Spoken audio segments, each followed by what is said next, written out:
آج ذبح کا بیان سبق نمبر 2 ہے۔ سبق نمبر 2 میں سب سے پہلا مسئلہ یہ ہے کہ بکری ذبح کی اور خون نکلا مگر اس میں حرکت پیدا نہ ہوئی، اور اگر وہ خون ایسا ہے جیسے زندہ جانور میں ہوتا ہے، سمجھ آ گئی، پریشر کے ساتھ نکلا ہے تو حلال ہے، کیونکہ بیمار بکری ذبح کی صرف اس کے منہ کو حرکت ہوئی، اس کے منہ کو حرکت ہوئی ہے۔ اگر وہ حرکت ایسے ہے کہ جیسے ہی ذبح کیا اس نے منہ کھول دیا تو بکری حرام ہے۔ اگر ذبح کرتے وقت اس نے منہ بند کر لیا ہے تو بکری حلال ہے، کیونکہ کبھی کبھار جانور ایسا ہوتا ہے کہ ایسی بے ہوشی کے عالم میں ہوتا ہے کہ پتہ بھی نہیں ہوتا کہ یہ حلال ہوا یا حرام ہوا۔ یہ وہ علامات بتائی جا رہی ہیں، سمجھ آ گئی نا۔ جیسے اسے ذبح کیا ہے، اگر جناب جی اس نے حرکت ایسی کی ہے کہ منہ کھول دیا ہے ذبح کرتے وقت تو حرام ہے، اگر بند کر لیا ہے تو حلال ہے۔ ایسے ہی اگر یہ بھی حرکت نہ ہوئی تو پھر دوسری دیکھیں، اگر ذبح کرتے وقت اس نے آنکھیں کھول دی ہیں تو حرام ہے، اگر آنکھیں بند کر لی ہیں تو حلال ہے، سمجھ آ گئی کہ نہیں ہے۔ اور ایسے ہی اور نشانی اس کی یہ ہے کہ اگر ذبح کرتے وقت اس نے پاؤں پھیلا دیے ہیں تو حرام ہے، اگر پاؤں سمیٹ لیے ہیں تو حلال ہے۔ ایسے ہی اور نشانی اس کی یہ ہے کہ اگر ذبح کرتے وقت بال کھڑے کر دیے ہیں، اس نے ذبح کیا بال کھڑے کر دیے ہیں، بال کھڑے نہ ہوئے تو حرام ہے، اگر بال کھڑے ہو گئے ہیں تو حلال ہے، سمجھ آگے کہ نہیں ہے۔ یعنی اگر صحیح طور پر اس کے زندہ ہونے کا علم نہ ہو تو ان علامتوں سے کام لیا جائے گا، سمجھ آگے کہ نہیں ہے۔ اگر زندہ ہونا یقیناً معلوم ہے تو ان چیزوں کا خیال نہیں رکھا جائے گا، بلکہ بہرحال جانور حلال ہی سمجھا جائے گا، سمجھ آگے کہ نہیں آیا۔ اب مسئلہ نمبر 12 اس سبق کا یہ ہے کہ 10 سبق مسئلے کل پڑھے سے اور 11ویں سے آج شروع کیا ہے۔ اب مسئلہ نمبر 12 ہے اس سبق کا کہ ذبح ہر اس چیز سے کر سکتے ہیں جو رگیں کاٹ دے۔ ہر اس چیز سے ذبح کیا جاتا ہے جو رگیں کاٹ دے، جو رگیں کاٹ دے اور خون بہا دے۔ یہ ضروری نہیں ہے کہ چھری ہی سے ہی ذبح کیا جائے، بلکہ کھپچی سے بھی ذبح کیا جا سکتا ہے، اور دھار جو پتھر ہوتا ہے پتھر سے بھی ذبح ہو سکتا ہے۔ صرف ناخن اور دانت سے ذبح نہیں کر سکتے، بس سمجھ آ گئی نا۔ ان کے علاوہ ہر تیز دھار چیز سے ذبح کر سکتے ہیں، جبکہ ناخن اور دانت یہ بھی اپنی جگہ پر لگے ہوئے ہوں اس وقت ان سے ذبح نہیں کر سکتے۔ اگر یہ ناخن اور دانت جدا ہیں تو پھر ان سے بھی ذبح کر سکتے ہیں۔ ناخن اور دانت جدا ہیں انسان سے، جانور سے، پھر ان سے بھی ذبح کر سکتے ہیں۔ یہ ہے کہ ان کے ساتھ ذبح ممانعت ضرور ہے کہ جانور کو اس سے اذیت ہوتی ہے، تکلیف ہوتی ہے، سمجھ آگے کہ نہیں آئی۔ اسی طرح کند چھری جو تیز نہ ہوئی ہو اس کے ساتھ ذبح کرنا بھی مکروہ ہے کہ جانور کو تکلیف ہوتی ہے، جس طرح کہ دانت اور ناخن کے ساتھ ذبح کرنے سے تکلیف ہوتی ہے، ایسے کند چھری سے ذبح کرنے سے بھی تکلیف ہوتی ہے، تو یہ بھی مکروہ ہے کہ چھری کو ہمیشہ تیز کر لیا جائے۔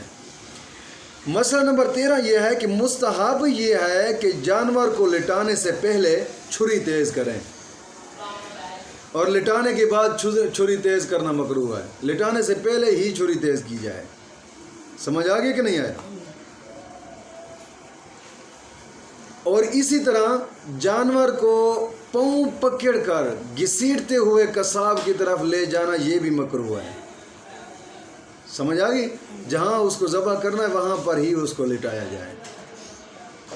اور مسئلہ نمبر 14 اس سبق یہ ہے کہ اسی طرح ذبح کرنا کہ چھری حرام مغز تک پہنچ جائے، اس طرح ذبح کرنا کہ چھری حرام مغز تک پہنچ جائے یا سر کٹ کر جدا ہو جائے تو مکروہ ہے، مگر ذبیحہ کھایا جائے گا حلال ہے۔ کیا مطلب؟ یعنی کراہت اس فعل میں ہے، سمجھ آ گئی نا، کہ نہ کہ ذبیحہ میں، اس فعل میں کراہت ہے، ذبیحہ میں کراہت نہیں ہے۔ لہٰذا جو چھری چلاتے وقت اگر سر کٹ کر جدا ہو گیا ہے جانور حلال ہے، سمجھ آ گئی کہ نہیں؟ یہ جو لوگوں میں مشہور ہوتا ہے نا بھی یار سر جدا ہو جائے تو اس کا کھانا مکروہ ہے، یہ فقہ کی کسی کتاب میں بھی یہ مسئلہ نہیں ملتا، کسی کتاب میں بھی نہیں ملتا، سمجھ آ گئی کہ نہیں آیا؟ بلکہ فقہاء کرام کا یہ ارشاد ضرور ملتا ہے کہ ذبیحہ کھایا جائے گا، تو اس سے پتہ ثابت یہی ملتا ہے کہ جب ذبیحہ کھایا جائے گا تو پھر سر بھی کھایا جائے گا، وہ بھی حلال ہے، سمجھ آ گئی؟ یعنی سر کا جدا کرنا مکروہ ہے، جانور حلال ہے، سمجھ آ گئی کہ نہیں آئے؟ آگے مسئلہ نمبر 15 یہ ہے کہ ہر وہ فعل جس سے جانور کو بلا فائدہ تکلیف پہنچے، مثلا جانور میں ابھی زندگی سانس باقی ہیں اور اس نے جناب جی اس کی کھال اتارنا شروع کر دی ہے، چمڑا اتارنا شروع کر دیا ہے، یا اس کے اعضاء کاٹنے شروع کر دیے ہیں، اس میں سانس باقی تھی، اس نے اعضاء کاٹنے شروع کر دیے ہیں، یا ذبح سے پہلے ہی اس کے سر کو کھینچنا شروع کر دیا ہے کہ تاکہ اس کی رگیں جناب جی ظاہر ہو جائیں، یا گردن کو توڑ ڈالا، اس نے ذبح کرنے سے پہلے ہی گردن کو توڑ ڈالا، سمجھ آ گیا؟ اسی طرح جانور کو گردن کی طرف سے ذبح کرنا بھی مکروہ ہے، بلکہ بعض ایسی صورتوں میں تو جانور حرام ہو جائے گا، بعض صورتیں، ہر صورت ایسی نہیں ہے، سمجھ آ گئی کہ نہیں ہے؟ تو خصوصاً اس چیز کا خاص کر خیال رکھا جائے کہ ذبح سے پہلے ہی جناب جی اس کے سر کو کھینچنا یا تاکہ رگیں ظاہر ہو جائیں، یہ غلط کرتے ہیں، یا پھر گردن کو توڑنا، سمجھ آ گئی ہے؟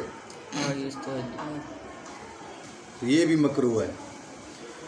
مسئلہ نمبر 16 یہ ہے کہ سنت یہ ہے کہ ذبح کرتے وقت جانور کا منہ قبلہ کو کیا جائے، اور ایسا نہ کرنا مکروہ ہے۔ کبھی کبھار ایسا ہوتا ہے کہ جانور ہے، ذبح کرتے وقت اس نے اس کا منہ قبلہ کی طرف نہیں کیا، بس جہاں آ گیا اس نے ذبح کر دیا، ہے حلال جانور، لیکن یہ جو کام اس نے کیا نا یہ مکروہ کیا ہے۔ اگر صحیح طریقے پر اس نے ذبح کیا ہے، ذبح کرتے وقت رب کا نام لیا ہے، صحیح طریقے پر ذبح کیا ہے، جانور حلال ہے۔ یہ جو منہ اس نے قبلہ سے موڑا ہے نا یہ مکروہ کام کیا ہے، یہ سنت کے خلاف ہے، سمجھ آ گئی کہ نہیں ہے؟ جانور حلال ہے۔ بعض اوقات لوگ یہ بھی کہتے ہیں جناب جی جانور ادھر منہ تھا، تو کبھی ایسا ہوتا ہے، کیونکہ ایک مرتبہ مسئلہ ایسا ہوا کہ گاؤں میں گائے بیمار تھی، اچانک طور پر گری اور جناب جی مرد نے آ کے چھری چلا دی، اس کا رخ مشرق کی طرف تھا، چھری چلا دیے، بعد میں جناب جی ادھر ادھر کے مولویوں نے کہا جناب جی یہ تو حرام ہو گیا کیونکہ قبلہ کی طرف منہ نہیں تھا۔ او بھائی ذبح اگر صحیح طریقے پر کیا گیا ہے جانور حلال ہے، لیکن وہ کام مکروہ ہے، اور ایسی صورت میں جب کہ اس کو پتہ ہے کہ چھری اب نہیں چلتا، جانور حرام ہو جائے گا، تو اس وقت ٹھیک ہے، جائز ہے اس کے لیے، سمجھ آ گئی کہ نہیں آیا؟ اور مسئلہ نمبر 17 اس سبق کا یہ ہے، اگر جانور شکار ہو تو ضروری ہے کہ ذبح کرنے والا حلال ہو، یعنی احرام نہ باندھے ہوئے ہو، سمجھ آ گئی نا، اور ذبح کرنا بیرون حرم ہو، لہٰذا محرم کا ذبح کیا ہوا جانور بھی حرام ہے۔ احرام کی حالت میں انسان ہے تو اس نے کسی جانور کو ذبح کیا تو حرم کے اندر احرام کی حالت میں اگرچہ اس نے صحیح طریقے پر ذبح کیا ہے لیکن جانور حرام ہے، سمجھ آ گئی کہ نہیں آیا؟ اور حرم میں شکار کو ذبح کیا تو ذبح کرنے والا محرم یا حلال، دونوں صورتوں میں جانور حرام ہے۔ اور اگر وہ جانور شکار نہ ہو بلکہ پلاؤ ہو یعنی پالتو جانور ہو جس کو گھروں میں پالا جاتا ہے، جس طرح کہ مرغی ہو گئی، بکری ہو گئی، تو اس کو محرم بھی ذبح کر سکتا ہے اور حرم میں بھی ذبح کر سکتے ہیں. سمجھ آ گئی نا؟ نصرانی نے حرم میں جنگلی جانور کو ذبح کیا تو جانور حرام ہے، یعنی مسلم ذبح کرے یا کتابی، دونوں صورتوں میں جانور حرام ہے. مسئلہ سمجھ آیا کہ نہیں آیا؟ مسئلہ نمبر 18 یہ ہے اس سبق کا کہ جنگلی جانور اگر مانوس ہو جائے یعنی مائل ہو جائے، جس طرح ہرن ہوتے ہیں گھروں میں پالتے پالتے وہ گھر کے عادی بن جاتے ہیں، جس طرح بکریاں گھر میں رہتی ہیں وہ بھی گھر میں رہتے ہیں، اسی طرح مانوس ہو جاتے ہیں. سمجھ آ گئی نا؟ تو ان کو بھی اسی طرح ذبح کیا جائے گا جس طرح پالتو جانور کو ذبح کیا جاتا ہے. سمجھ آ گیا؟ یعنی ذبح اختیاری ہونا ضروری ہے، جس کا ذکر پہلے گزر چکا ہے کل کے سبق میں. اگر گھریلو جانور بھی وحشی ہو جائے، قابو میں نہ آئے، تو اس کا ذبح اضطراری ہے، جس طرح ممکن ہو اس کو ذبح کر سکتے ہیں. سمجھ آ گئی نہیں؟ اگر وحشی جانور ہو جائے، جس طرح ممکن ہو، جس طرح بھی ممکن ہو، بھلے جانور بھاگ رہا ہے اور تم نے خنجر مارا ہے وہاں سے، پھر بھی ٹھیک ہے، حلال ہو گیا جانور. سمجھ آ گئی کہ نہیں آیا؟ اسی طرح اگر چپایا یعنی 4 پاؤں والا جو جانور ہوتا ہے کنویں میں گر گیا اور اس سے باقاعدہ ذبح نہ کر سکتے ہوں، تو جس طرح ممکن ہو سکے اس کو ذبح کر لیں. کنویں میں آپ جانور نہیں نکال سکتے، سمجھ آ گئی؟ کنویں سے نیچے ہے جانور، تو اوپر سے اگر آپ نے خنجر مارا ہے نیچے کی طرف، اس سے ذبح ہو گیا تو پھر بھی ٹھیک ہے، جائز ہے، حلال ہے. سمجھ آ گئی کہ نہیں آئے؟ جس طرح ممکن ہو کر سکتے ہیں. ہدایت شریف میں بھی اسی طرح لکھا ہوا ہے مسئلہ. اور اس سبق کا مسئلہ نمبر 19 یہ ہے کہ ذبح میں عورت کا بھی وہی حکم ہے جو حکم مرد کا ہے، یعنی عورت مسلمان ہو یا کتابیہ ہو، عورت کا ذبیحہ حلال ہے. عورت نے جس جانور کو ذبح کیا ہے اس کا ذبیحہ حلال ہے. مشرکہ اور مرتدہ عورت کا ذبیحہ بھی حرام ہے. جو لوگ کہتے ہیں نا کہ یار عورت ذبح نہ کرے کیونکہ عورت کا ذبح جناب جی کرنا حرام ہے، جانور حرام، غلط ہے، بالکل غلط ہے. جانور عورت بھی ذبح کر سکتی ہے، ذبیحہ عورت کا بھی حلال ہے. شرط یہ ہے کہ عورت بھی مرد کی طرح مسلمان ہونی چاہیے. سمجھ آ گیا کہ نہیں آیا؟ مرتدہ عورت، مشرکہ عورت کا تو ویسے بھی حرام ہے، وہ تو مشرک مرد کا بھی حرام ہے، مرتد مرد کا بھی حرام ہے. سمجھ آ گیا کہ نہیں آیا؟ اور مسئلہ نمبر 20 اس سبق کا یہ ہے کہ گونگے کا ذبیحہ، جو گونگے آدمی ہوتے ہیں زبان سے بول نہیں سکتے، گونگے کا ذبیحہ بھی حلال ہے اگر وہ مسلمان یا کتابی ہو. سمجھ آ گئی؟ اسی طرح وہ شخص کے جس کا ختنہ نہ ہوا ہو، سمجھ آ گیا، اس کا بھی ذبیحہ حلال ہے. اور اسی طرح برس والا آدمی جس کو یہ مرض ہوتی ہے، سفید داغ دھبے ہوتے ہیں، اس کا بھی ذبیحہ حلال ہے. سمجھ آ گیا نا؟ یہ غلط فہمی ہے لوگوں کی، جناب جی گونگا جو ہے وہ ذبح نہیں کر سکتا، جناب جی جس نے ختنہ نہیں کروایا وہ بھی ذبح نہیں کر سکتا، یہ جو برس کا مرض والا یہ بھی ذبح نہیں کر سکتا. یہ بالکل غلط فہمی ہے، بلکہ ان کا ذبیحہ حلال ہے. سمجھ آ گیا؟ اسی طرح ہی عالم فتح عالمگیری اور در مختار میں بھی اسی طرح ہی ہے.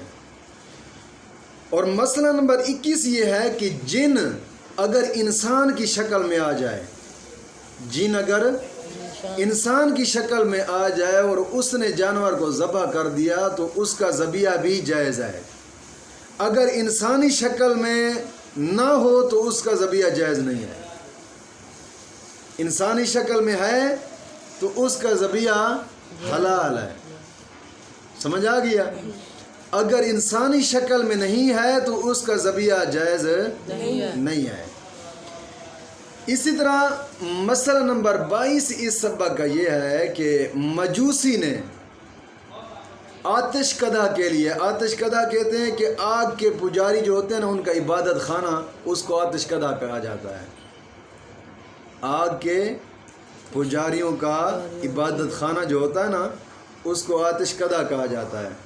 ان کے آتش کدہ کے لیے یا مشرک نے اپنے معبودان باطل کے لیے، یہ جو مشرک اپنے دوسرے خدا بنا لیتے ہیں، بت بنا لیتے ہیں، معبودان باطل کے لیے مسلمان سے جانور ذبح کرایا، مجوسی نے بھی اور مشرک نے بھی. اور مسلمان نے اللہ عز و جل کا نام لے کر جانور ذبح کر دیا تو یہ جانور حرام نہیں ہے، مگر مسلمان کو ایسا کرنا مکروہ ہے. ایسا اس کو نہیں چاہیے تھا کہ تو جناب مشرک اور مجوسیوں کے جناب جی ان کے خداؤں کے لیے تو جانور ان کو ذبح کر کے دے. سمجھ آ گیا کہ نہیں آیا؟ ہماری شریعت کیا کہہ رہی ہے کہ ان کو جانور بھی مسلمان ذبح کر کے نہ دے کہ مکروہ ہے.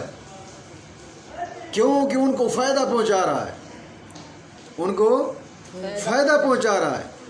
بات یہ ہے کہ اگر یہ جو لعنتی تعلیم سے ان کو فائدہ پہنچا رہے ہیں، یہودیت کی تعلیم سے ان کو فائدہ نہیں پہنچ رہا، اور بھی کئی طریقے سے یہودیوں کو فائدہ پہنچایا جا رہا ہے، یہ کہاں سے جائز آ گیا ہے؟ سمجھ آ گیا کہ نہیں آیا؟ تو مجوسی نے آتش کدہ کے لیے یا مشرک نے اپنے معبودان باطل کے لیے مسلمان سے جانور ذبح کرایا تو یہ جانور اللہ کا نام لے کر مسلمان نے ذبح کر دیا تو جانور حلال ہے، لیکن مسلمان کو یہ کام کرنا مکروہ ہے. اس کو نہیں چاہیے تھا کہ وہ ذبح کر کے ان کو دیتا. سمجھ آ گیا کہ نہیں آیا؟ مسئلہ نمبر 23 یہ ہے کہ مسلمان نے جانور ذبح کر دیا، اس کے بعد مسلمان نے جانور ذبح کر دیا، اس کے بعد مشرک نے اس پر چھری پھیر دی. مسلمان نے جانور ذبح کیا تھا، اللہ کا نام لے کر صحیح طریقے پر ذبح کیا، جانور حلال ہے. اب مشرک اگر اس کے اوپر چھری پھیرے گا تو اس کی چھری پھیرنے سے حرام نہیں ہو جائے گا جانور. مت کو یہ سمجھے کہ جانور حرام ہو جائے گا. سمجھ آ گیا کہ نہیں آیا؟ کیونکہ ذبح تو پہلے ہو چکا ہے. اور اگر مشرک نے ذبح کیا ہے، ذبح ہونے کے بعد اب اگر مسلمان نے اس پر چھری پھیری ہے تو وہ حرام ہے. سمجھ آ گیا؟ اب مسلمان کی چھری پھیرنے سے حلال نہیں ہو جائے گا.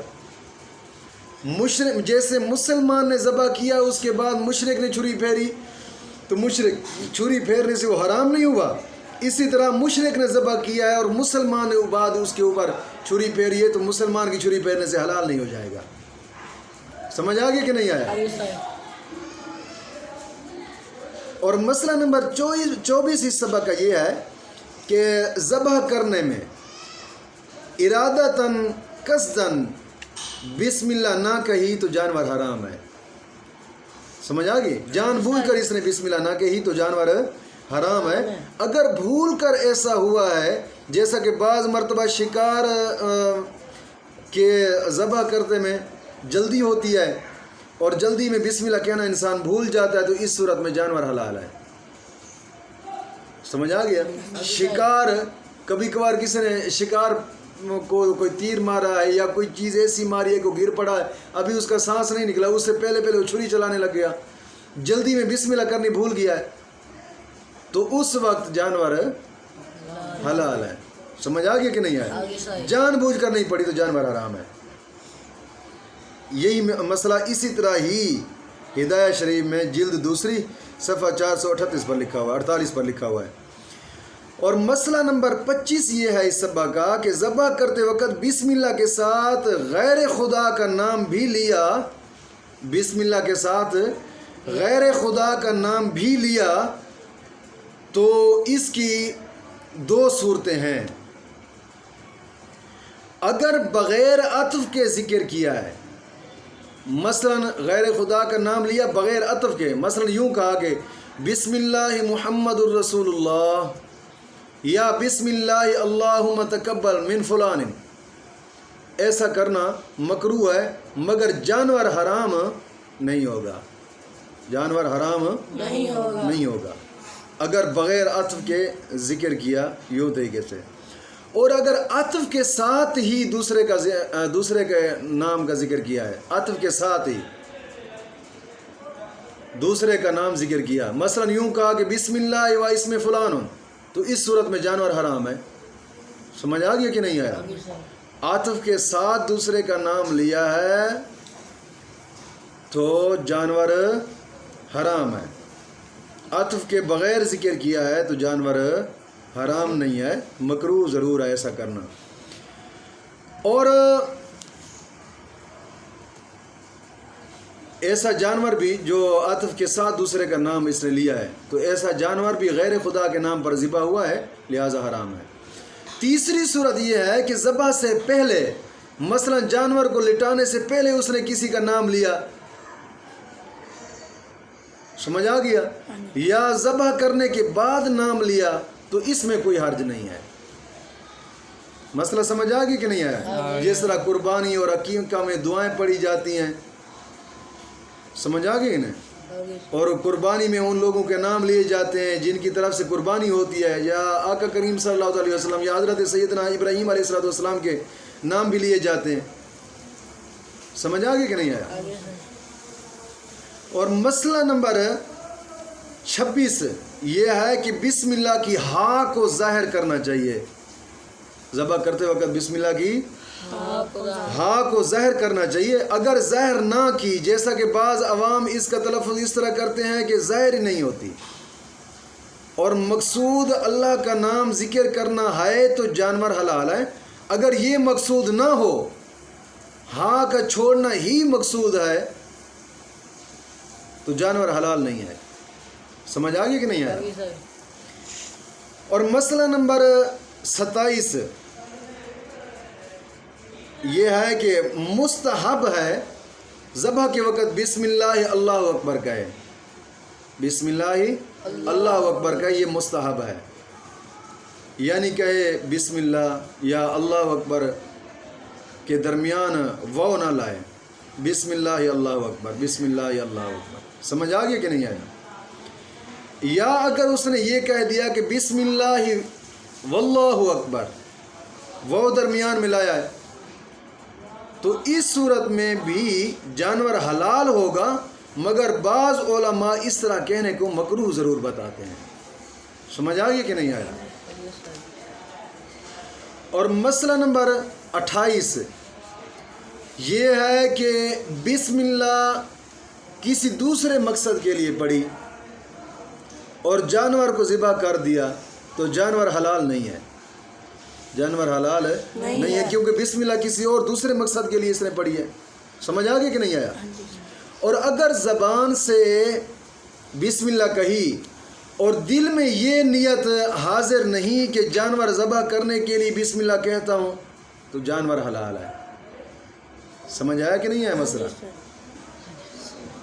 اور مسئلہ نمبر 29 اس سبق کا یہ ہے کہ ذبح اختیاری میں شرط یہ ہے کہ ذبح کرنے والا ذبح کے وقت بسم اللہ پڑھے، ذبح کے وقت بسم اللہ پڑھے۔ ہاں، یہاں مذبوح پر بسم اللہ پڑھی جاتی ہے، یعنی جس جانور کو ذبح کرنے کے لیے بسم اللہ پڑھی اسی کو ہی ذبح کر سکتے ہیں،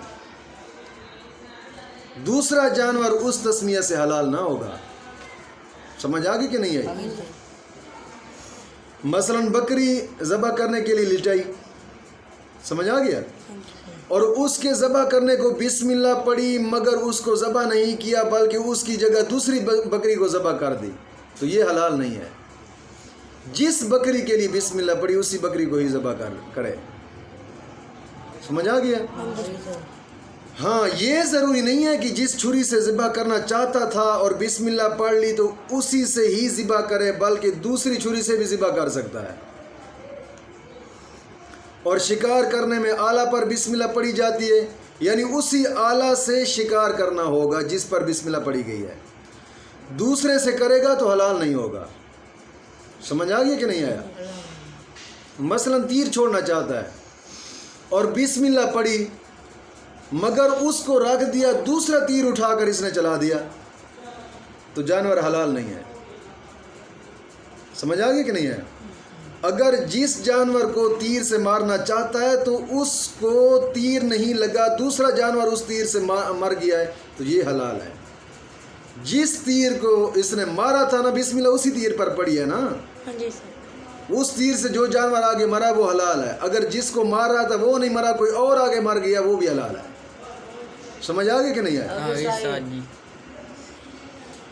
اور مسئلہ نمبر 30 اس سبق کا یہ ہے کہ خود ذبح کرنے والے کو بسم اللہ کہنا ضروری ہے، دوسرے کا کہنا اس کے کہنے کے قائم مقام نہیں ہے، اس کے لیے دوسرے کا کہنا کافی نہیں، جو ذبح کر رہا ہے یہ خود ہی بسم اللہ پڑھے گا، سمجھ آ گیا؟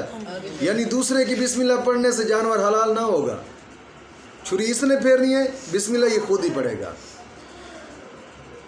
جب اس میں شک یہ نکلتی ہے اس مسئلہ میں کہ جب ذابح نے یعنی ذبح کرنے والے نے قصداً ترک کیا، جان بوجھ کر ترک کیا، اور دو شخصوں نے ذبح کیا تو دونوں کا پڑھنا ضروری ہے۔ ایک نے جان بوجھ کر چھوڑ دیا تو جانور حرام ہے، یعنی دو انسان چھری چلا رہے تھے دونوں اکٹھے ہی، تو دونوں ہی بسم اللہ پڑھیں گے۔ اگر ایک نے جان بوجھ کر چھوڑ دیے ایک نے پڑھی ہے تب بھی جانور حرام ہے۔ مسئلہ سمجھ آیا کہ نہیں آیا؟ ہاں، اور معین ذابح سے بھی یہی مراد ہے کہ ذبح کرنے میں اس کا معین ہو، یعنی دونوں نے مل کر ذبح کیا ہو تو دونوں نے ہی چھری پھیری ہو۔ مثلا ذابح کمزور ہے، اس کی تنہا قوت کام نہیں دے رہی، ایک بندہ ہے کمزور ہے، اس کی طاقت اتنی نہیں ہے کہ چھری چلائے، دوسرے نے بھی شرکت کی تو دونوں نے مل کر چھری چلائی ہے، سمجھ آ گئی نا؟ اگر دوسرا شخص جانور کو فقط پکڑے ہوئے ہے، یہ معین ذابح نہیں ہے، تو اس کے پڑھنے نہ پڑھنے کا کچھ دخل نہیں ہے، کیونکہ یہ تو صرف جانور کو پکڑنے کے لیے آیا ہے نا، چھری چلانے کے لیے تو نہیں آیا۔ اگر چھری کو دو شخصوں نے اکٹھے چھری چلائی ہے تو دونوں ہی بسم اللہ پڑھیں گے، ان میں سے اگر ایک نے ہی بسم اللہ چھوڑ دی تو پھر بھی جانور حرام ہے۔ اور جو دوسرے لوگ ہیں جس نے جانور کو پکڑا ہوا ہے تو وہ اس میں دخل نہیں ہے ان کا، کیونکہ انہوں نے جانور پکڑا ہے نا، وہ ذبح نہیں کر رہے ہیں، سمجھ آ گیا کہ نہیں آئی؟ ہاں، اگر یہ لوگ پڑھتے رہیں، ان کا مقصد یہ ہو کہ جو ذبح کر رہا ہے اس کو بسم اللہ اللہ اکبر یاد رہے تو بہتر ہے، ان کا پڑھنی چاہیے تاکہ یاد آ جائے۔ اب مسئلہ نمبر 31 یہ ہے کہ بسم اللہ کہنے اور ذبح کرنے کے درمیان طویل فاصلہ نہ ہو، مجلس بدلنے نہ پائے۔ اگر مجلس بدل گئی اور عمل کثیر بیچ میں پایا گیا تو جانور حلال نہیں ہے۔ مجلس بھی بدل گئی اور عمل کثیر پایا گیا، مثال کے طور پر ایک آدمی نے بسم اللہ اللہ اکبر پڑھی، تکبیر پڑھی ہے ایک جگہ پہ کھڑے ہو کر، اب دوسری جگہ پر چلا گیا ہے، سمجھ آ گئی نا، وقت بھی کافی گزر چکا ہے، تو اب اس تکبیر سے جانور حلال نہیں ہوگا۔ ہاں، بسم اللہ کہی اس نے اور مجلس بھی نہیں بدلی، طویل فاصلہ بھی درمیان میں نہیں ہوا، اگر پھر مجلس بدل گئی ہے اور عمل کثیر اس میں پایا گیا ہے تو جانور حلال نہیں ہے۔ ایک لقمہ کھایا یا ذرا سا پانی پیا ہے یا چھری تیز کر لی ہے تو یہ عمل قلیل ہے، جانور اس صورت میں حلال ہوگا، سمجھ آ گیا؟ ہاں، اگر اس میں تھوڑے سے یہی معاملات ہی پائے گئے۔ اب میرا خیال یہ مسئلہ آپ لوگوں کو سمجھ نہیں آیا، پھر دوبارہ سے سمجھ لیں کہ بسم اللہ کہنے اور ذبح کرنے کے درمیان طویل فاصلہ نہ ہو اور مجلس بھی بدلنے نہ پائے، سمجھ آ گئی؟ مجلس بھی نہ بدلے۔ اگر مجلس بدل گئی اور عمل کثیر بیچ میں پایا گیا تو جانور حلال نہیں ہے۔ ہاں، ایک لقمہ کھایا یا ذرا سا پانی پیا یا چھری تیز کر لی، یہ عمل قلیل ہے، عمل کثیر نہیں ہے، یہ عمل قلیل ہے، جانور اس صورت میں حلال ہے۔ مسئلہ سمجھ آیا کہ نہیں آیا؟ اب مسئلہ نمبر 32 یہ ہے اس سبق کا کہ دو بکریوں کو نیچے اوپر لٹا کر دونوں کو ایک ساتھ بسم اللہ پڑھ کر ذبح کر دیا تو دونوں حلال ہیں۔ اگر ایک کو ذبح کر کے فوراً دوسری کو ذبح کرنا چاہتا ہے تو اس کو پھر بسم اللہ پڑھنی ہوگی، سمجھ آگے کہ نہیں آیا؟ جو پڑھ چکا ہے وہ دوسری کے لیے کافی نہیں ہے۔ ہاں، اگر دونوں کو ایک دوسرے کے اوپر لٹا دیا ہے اور اکٹھے ہی ایک ہی وار سے دونوں کو ذبح کر رہا ہے تو پھر ایک مرتبہ بسم اللہ اللہ اکبر کہنا اس کے لیے کافی ہے۔ اگر ایک کو ذبح کر دیا ہے اور فوراً دوسری کو پھر ذبح کرنا چاہتا ہے تو دوسری کے لیے پھر سے تکبیر پڑے گا۔ سمجھ آ گیا مسئلہ کہ نہیں آیا؟